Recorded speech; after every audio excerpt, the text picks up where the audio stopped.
Cafezinho. Hum. Ah, eu me arrumo sim pra ir pro ginásio. Me arrumo.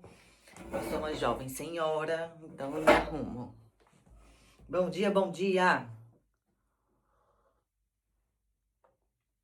Vamos conversar aqui bem rapidinho? Chegue. Tem muita coisa acontecendo. Eu sou muito grata a Deus por muita coisa que já aconteceu, por muita coisa que tá acontecendo e por muita coisa que eu tenho certeza que vai acontecer.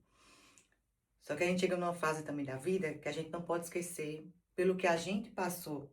A gente não pode esquecer da onde Deus nos tirou, aonde foi que, pelo menos comigo, aonde foi que eu realmente conheci Jesus Cristo, que foi no fundo do poço.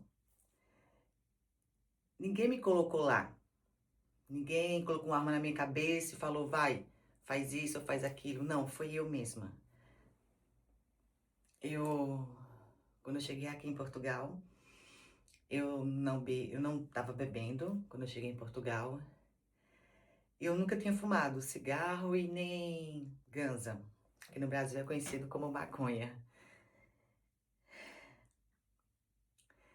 E passei 7 meses sem usar nada disso. Não bebia, não fumava cigarro, nunca tinha usado isso. Passaram-se mais ou menos 7 meses. Começou uma fase do... O frio realmente estava muito alto. Primeira vez que eu senti aqui o inverno de Portugal. Comecei a me sentir sozinha. Estava trabalhando na restauração e morava numa casa, dividia o quarto com uma colega, morava numa casa onde era dos funcionários do restaurante. E todo mundo bebia, todo mundo fumava cigarro, todo mundo fumava ganza. E eu era a única que não fazia. Não porque eu era melhor do que ninguém, mas porque eu vim aqui com um objetivo. E porque eu tinha um grande sonho. E tenho ainda até hoje. E aí... E aí, devido a eu não fazer o que todo mundo faz, começaram a me deixar um pouco de lado, só falavam comigo quando era necessário.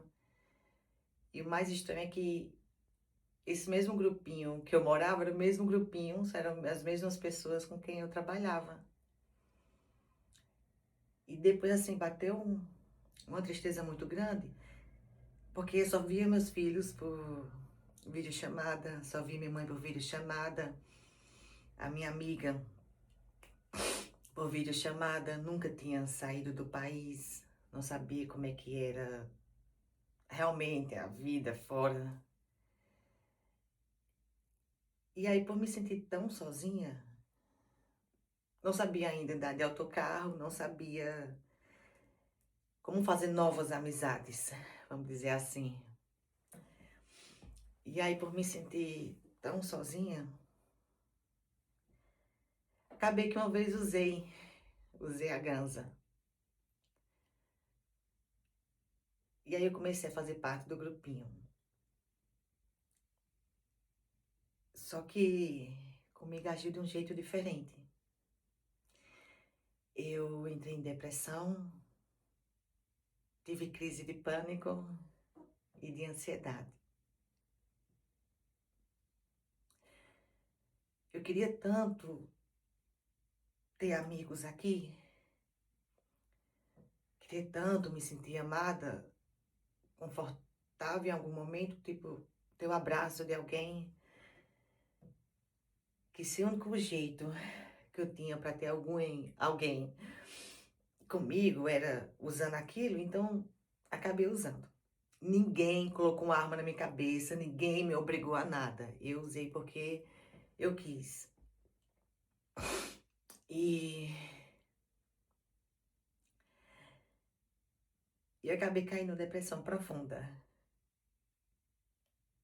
Perdi 20 quilos, porque eu nem sei explicar o porquê que foi só a ganza e o cigarro, mas eu não sei explicar como é que só parece que só aconteceu comigo. Porque enquanto tava todo mundo, faltava pouco comer os rebocos da casa e me tirou a fome. Tirou a fome de tudo. Eu só bebi água porque realmente estava sentindo até muita dor no corpo, dor no rim, mas eu não comia, não tomava pequeno almoço, não almoçava, nem sequer lanchava, nem jantava, porque eu não sentia vontade.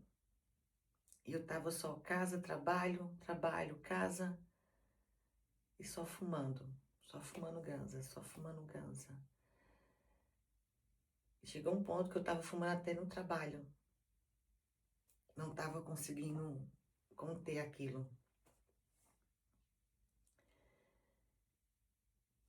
E aí chegou uma fase muito difícil, porque acabou a manifestação de interesse aqui em Portugal.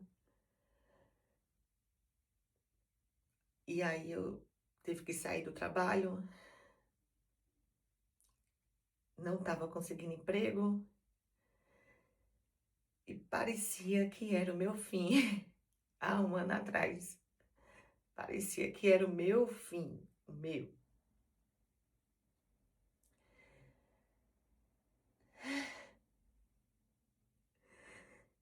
Cheguei ao ponto de não ter o que comer, de não ter aonde dormir. E não podia ligar para casa, porque eu não queria deixar não queria deixar a maninha preocupada. Parece que mãe sente, né? Que mãe me ligava, perguntava se estava tudo bem, e do nada ela dizia: Ô Joyce, você já comeu? E eu tava com fome que não. Mas o que eu mais pedi a Deus foi: não me deixa pedir esmola, pai. Não é por vergonha de pedir esmola, mas não me deixa. Eu tava um caco, gente, eu tava um lixo. Eu disse: não me deixa pedir esmola, porque eu tô com saúde, eu vou vencer. Eu não vim aqui para pedir, vim aqui para trabalhar, para ter. Não me deixa, pai, não me deixa. E ele foi me apresentando os amigos dele. Teve uma amiga que deixou os meus dias na casa dela.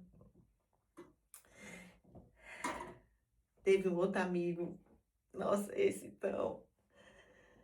Avelino nunca me pediu nada em troca. Avelino foi um irmão que Deus me deu. Teve a Bruna também. Gente, mas eu passei 1 mês e meio, 2 meses na casa do Avelino. Só que aqui em Portugal é assim. Se aluga um quarto, mas a maioria das casas, não são todas, mas a maioria não deixa você trazer companhia. Ou um namorado, ou uma namorada, ou nem sequer receber nenhum amigo. E onde ele morava era do mesmo jeito. Então, eu tinha que esperar ele chegar em casa do trabalho, que ele chegava, quem trabalha em restauração sabe, chegava 11h30, meia-noite, 1 hora da manhã, 2. E eu entrava com ele, tomava um banho, a gente comia, depois eu dormia. E quando ele saía para ir trabalhar, eu tinha que sair também. E tinha que ficar o dia na rua. E eu ia. Aí ele me deu, acho que foi 5 euros na época. E eu fui fazer currículo. E saí entregando naquelas lojas todas, em restaurante. Mas eu tava com uma aparência tão mal, tão destruída, que olha, até entendo quem realmente ia me contratar, né? E com aquela aparência, daquele jeito.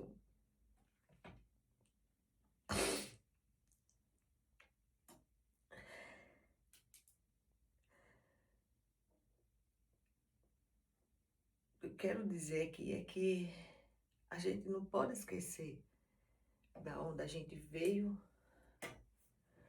A gente não pode também esquecer porque que a gente tá aqui, porque, porque o pai permitiu eu passar tudo isso. E se ele permitiu eu passar por tudo isso,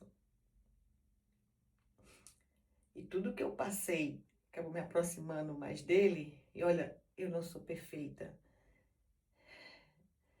Eu sou das pessoas mais pecadoras do mundo, mas mesmo assim ele me amou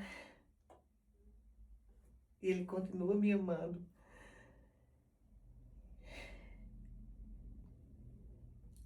Eu ainda escuto música do mundo, eu tenho os meus pecados, gosto de fazer algumas coisas, tô procurando ser um ser humano melhor a cada dia. Mas a gente, pelo menos eu não posso esquecer o dia que eu não tinha nada. O dia que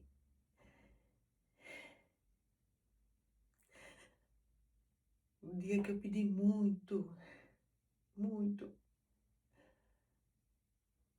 para mim ter um teto, para mim ter um quarto, para mim ter o que comer sem ter que estar me humilhando ou pedindo a ninguém. Para mim não envergonhar a minha mãe, envergonhar os meus filhos e poder ajudar, porque, nossa, se vocês soubessem de onde eu vim, e não tenho vergonha não, mas, pelo contrário, tenho muito orgulho, mas eu não sei o que acontece parece que não sei se é só comigo, mas eu tenho uma sede, uma vontade de vencer tão grande na vida.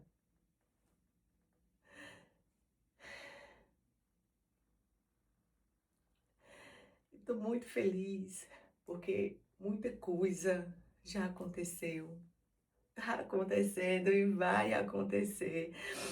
Mas ainda, Deus foi, Deus é e Deus sempre será o amor das nossas vidas.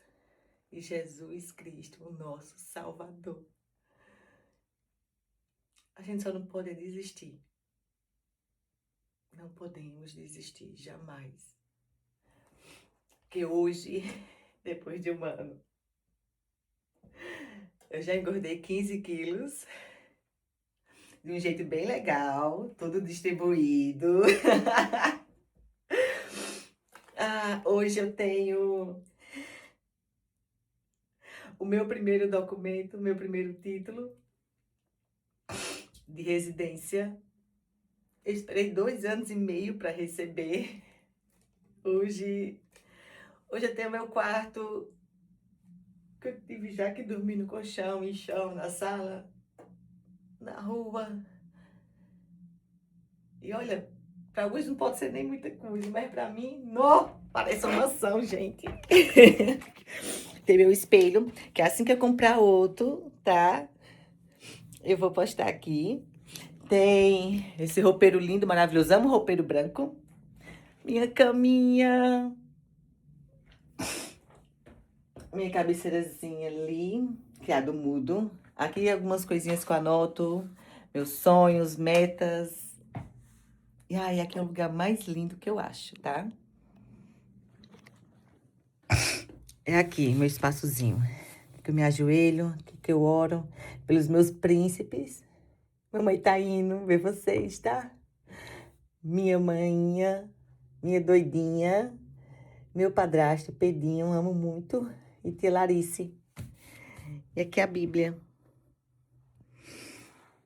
Ai, gente, ainda tem varanda. Nossa, Deus, ele capricha demais, viu? Olha a varanda. Pequenininha. Gente, é umas 5 e pouco da manhã, tá? Deixe ela. O momento dela blogueira. Aqui. Olha que céu lindo. Deixa eu ver se... Tem uma varandinha bem legal.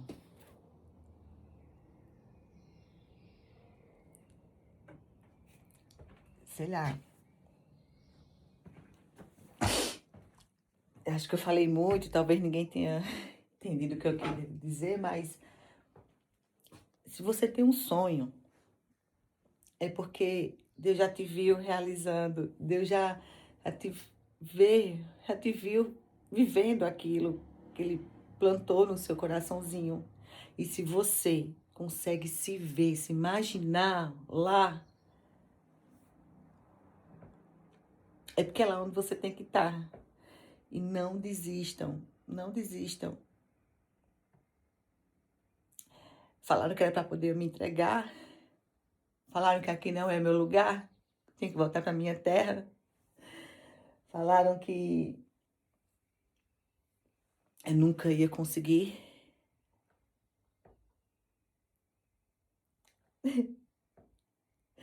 Mas nada para Jesus é impossível. Nada para Deus é impossível.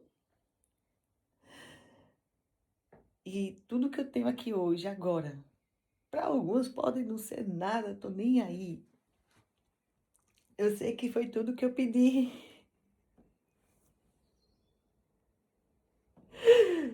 Foi tudo que eu pedi.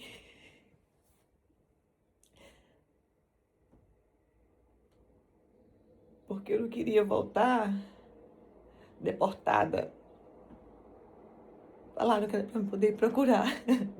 Porque eu não tinha condição de pagar a passagem.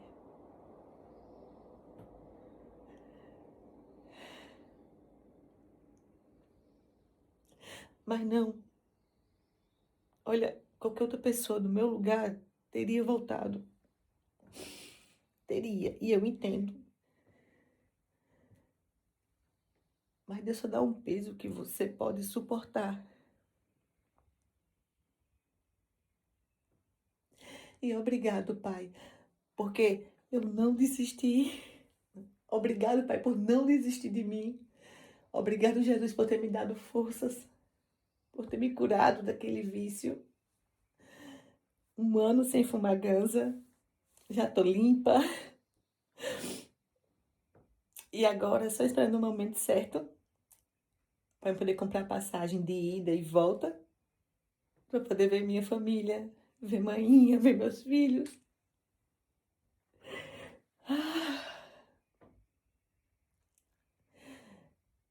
Eu só queria dizer assim, eu queria tanto que se alguém estivesse passando por algo desse tipo ou semelhante, eu só queria dizer, não desista. Só creia. Só creia. Que tudo que eu tenho aqui, eu pedi um dia na rua, de joelhos, e Jesus estava lá. E Jesus ouviu. E cuidou de mim e vem cuidando. Apesar dos meus erros e falhas. Só queria dizer isso. Não desista. Continue crendo. Aguenta só mais um pouquinho. Aguenta. Que nem agora. Vou aguentar só mais um pouquinho. O pai já está preparando a passagem. Eu vou ver meus filhos. Vou ver minha mãe. E eu vou porque eu vou comprar a passagem de ida e de volta. Eu não vou deportada. Obrigada, Pai. Obrigado, meu Deus. Obrigado, Jesus. Ai, Pai, obrigada.